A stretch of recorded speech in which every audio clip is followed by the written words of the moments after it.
Hi again, everybody.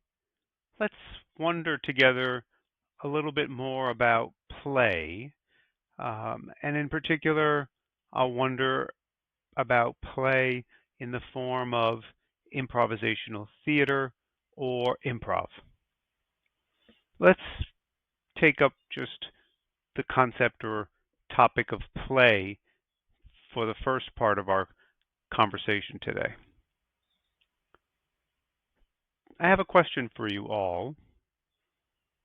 How would you describe play? If another question helps here, how does play make you feel? So take a moment and consider one or both of those questions. How would you describe play? How does play make you feel?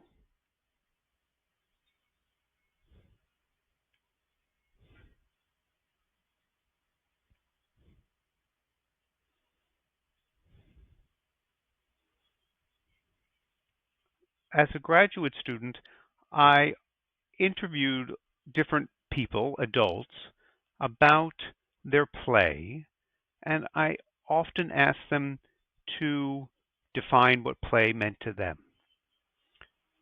similar to the questions I posed just a couple of moments ago. And without saying everyone's response or remembering every example, often the folks that I interviewed suggested to them that play is a fun activity. It's a creative activity. It's a voluntary activity. And it makes them feel joyful, creative, peaceful. Perhaps responses like those also came up for you when I posed these questions. At the same time, other responses are possible, welcomed, and worth exploring. For example, I'd like to suggest to us that for adults in the Western world, play can also be an awkward, anxiety-rich activity. It can, pardon my French, freak us out. Huh, play is a fun activity though, or I usually perhaps don't think of play as a strange, weird, awkward, anxious kind of activity. What gives? What might make me, others, perhaps even you, feel some resonance with those additional descriptions? I'd like to suggest that, at least in part, responses such as anxious, awkward, weird, and the like can be a reflection of the Western world's emphasis on play mainly as an activity for children and the devaluing of play for adults. Think about it. In the Western world, we often support play to welcome children's learning and development. In formal preschool programs, there are often blocks, play centers, water tables, sand tables, encouragement to play.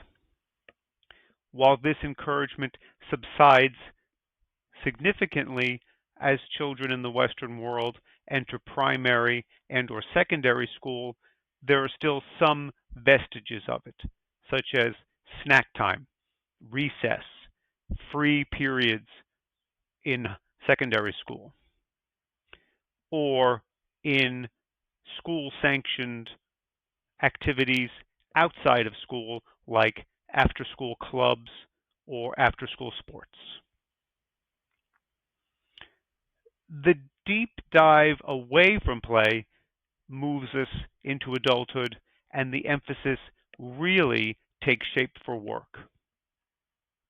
While we may have breaks during our work days, lunch hours, casual Fridays perhaps, the energy as we move throughout our lifespan continuously devalues play, such that by the time we are in our adulthood, the notion of and practice of work is our focus.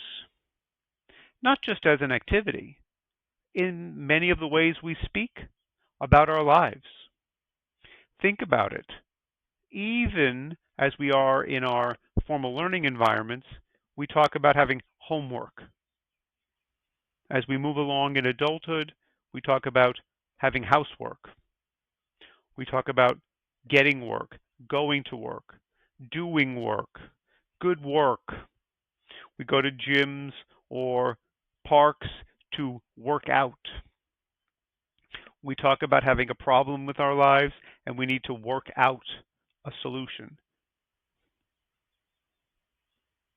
I wonder what it would be like if, similar to those pervasive play centers in a Western early childhood program, if we could bring more play linguistically as an activity for older children, adolescents, and adults.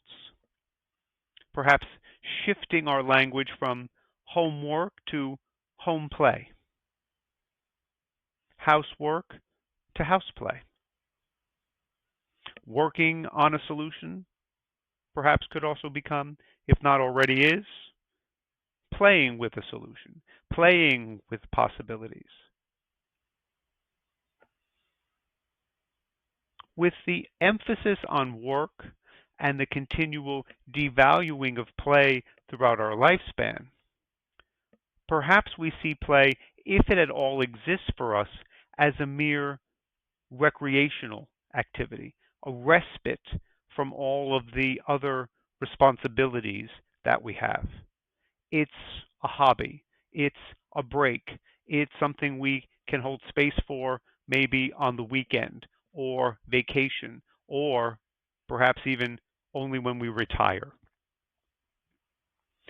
We've taken play out of our lives, emphasized work, and lost our, for lack of a better term right now, our play heart, our play muscles, our play energy. And so while it is a fun, liberating, voluntary, developmental, educational activity, we find ourselves practicing play, playing with possibilities, enjoying our lives less and less throughout our lifespan. And so the invitation to play feels limited and feels less often. But what makes it awkward? Right now, you might be thinking, sure, that's making sense. I certainly find myself bringing play to my life less often than I did when I was younger. I certainly focus on things like work and other responsibilities. But play is still fun, even if I do it less often. Play can still be a joyful activity, even if it's rare. Why is it weird? Or better said, what might make it a weird and awkward activity in our lives? I would like to add that play takes many forms. And this channel, this series, focuses on play in the form of improvisational theater or improv. So please check out other uploads, other episodes where I've talked a little bit about improv and my history with it and my passion for it. If we honor that play takes many different forms, sports or athletic play, for example, sexual play, attending plays or other performances. Let's shift now this next part of our discussion to play in the form of improvisational theater or improv to help us explore the weirdness or awkwardness of play in adulthood. In perhaps many people's examples of play, however much it manifests in their adult lives, it's a known activity. It's an already existing practice. It's something that's perhaps well scripted in our lives. For example, folks, and in my research, as well as in your lives as well, might consider their play in the form of athletic activity or their arts-based activities such as painting or creative writing. In those examples, for many of the folks I have interviewed, and perhaps for you too, there's a familiarity to how to play that game or how to do that art making activity. There's something knowable about it, whether it's the rules of the sport, the rules of how to properly mix colors and use the canvas. There's a certain comfort in knowing, or perhaps we might even see these kinds of activities while still being joyful and creative, knowing driven activities. I'd like to give to our conversation now that a large significant factor for me about play in the form of improv as a joyful, creative activity and also a weird and awkward one is that improv is not predicated on knowing. The posture of knowing, the dominance to know what we're doing is not what brings us to improvise, nor is it what sustains and develops improv games, scenes. The practice of yes and is an emergent, unknown, unknowable activity that comes into being and becoming with and in the activity and with the people with whom we are playing. So while there may be some tools to draw upon, such as yes and our lives, and our voices, and our languages, what we are creating is emergent and unknown. It only comes into being as we are making it happen. It is therefore something not scripted. It is something improvised, co-created, and celebrated in that moment. And I feel that that emergent co-creating through improv or in improv is perhaps contributing to some folks' response of improv in the form of play in adulthood as an awkward or weird kind of activity. Improv in and of itself is not weird. If you've ever gone to a theater to watch folks improvise on a stage, it is similar to the responses you might have given about your own play. It's fun. It's a joy to watch. It's a creative activity. It's voluntary. You go to the theater and watch them because you'd like to be entertained and enjoy a night out. But the doing of improv for many folks, not just improvisers themselves, but for all folks who try it, it's often a nerve-wracking activity because it's like, oh, I don't know what's going to happen. I don't know what I'm supposed to be doing. I'm not used to a script-free life. That can raise for folks, understandably so, tensions, conflicts, anxiety. I'd like to give to our conversation next that that is a completely wonderful, valuable, and worthwhile feeling to give to the experience of improvising. In improv, we play with it all. We will yes and whatever folks are giving, their curiosities, their story developments, their emotions, as we continue to create together. I feel that to support adults to grow, it's healthy, it's even encouraged to build a group that supports us to give each other whatever we'd like to give, however we'd like to give it, whatever we might be feeling, knowing that it will be yes anded by the scene partner or scene partners. That energy of support, of yes and, of encouragement, of the group is a powerful antidote,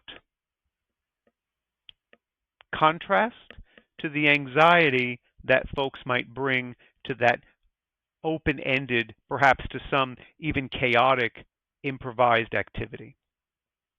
There's a phrase in improv that we use called, I've got your back.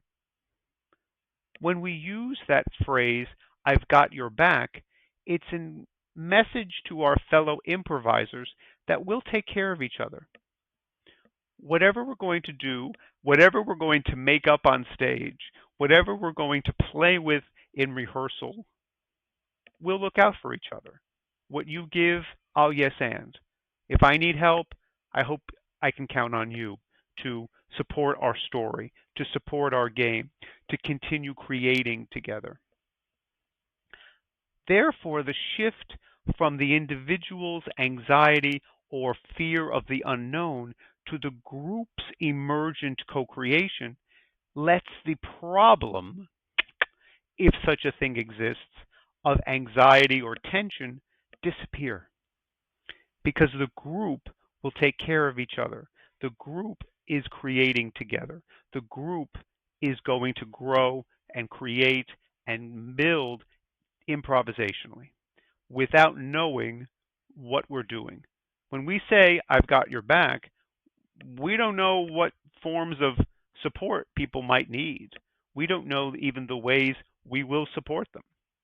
We just bring that energy of celebrating and building together, not looking at or evaluating or putting the responsibility on any one of us in the group. That group focus, that ensemble energy, is therefore a beautiful celebration of what happens when we improvise. The focus is the group. The focus is on the total ensemble, even if it's just two improvisers. If I know that people have got my support and I've got theirs, there becomes this gorgeous opportunity to say, let's see what's possible. Let's see what we can create. Let's let go of knowing. Let's let go of expectations or assumptions, and let's create something together. One yes and at a time. This might be a topic for another video. I also feel that that yes and energy, that less attention to knowing, is what drives young children in those preschool play centers or in their everyday recess activities. The activity of creating their plays, creating their athletic activities is certainly in some ways still rule bound, but they don't overly plan or script what they're going to do at the sand table or at recess. It emerges in their time with and in the activity, with the people they're creating it with. We lose some of that joy of building something together, emergently creating together. And so I've noticed and celebrated in my decades of bringing applied improvisation to adults in community organizations, in formal learning environments, in businesses, for example, that this activity of improvisation, this practice of improvising, of yes anding each other, is a wonderful return to, reawakening of folks opportunities to let go of the burden of knowing and to shift to the activity of offering and creating. Over time, folks might feel still those tinges of anxiety before they go out on stage to perform or before they teach that first day of the term or have that big business meeting. I would argue that if we can see those people we're going to build the learning environment with host at our business meeting, or in other words, be with us in our adult lives as ensemble members rather than critical people that will be looking at us judgingly, we can create things that we have never imagined we could. We can do things that we thought were impossible and are possible because we can do them together and create them spontaneously. I think there's a larger social justice lens that I'd like to close this video with. Often we feel that there are, as I mentioned in this episode, folks that are working for change or want to work on social issues. I'm wondering first again if we can play with those issues, conflicts, and tensions, and if we can let go of our need to know what we need to do to address such issues, and perhaps give to the world play, particularly in the form of improvisational theater, as a powerful catalyst to create new ways of living, new ways of acting, new ways of coming into being and creating hope and possibilities without being overly attentive to knowing what we're doing, how good is it going, what are we supposed to be doing next. I wonder if we could improvise our responses to climate change, to political polarization, if we could create new ways to work with and in differences, or even work beyond the notion of what's different or what's foreign to us. I've seen around the world people bringing applied improvisation to help folks, invite folks to pause, recognize their assumptions or scripts or tensions, and to be invited in improv activities to build something where folks can go, whoa, we just did that. I didn't expect that. What we just did completely surprised me. And can we be curious about those surprises, those creations, to help drive social and community change?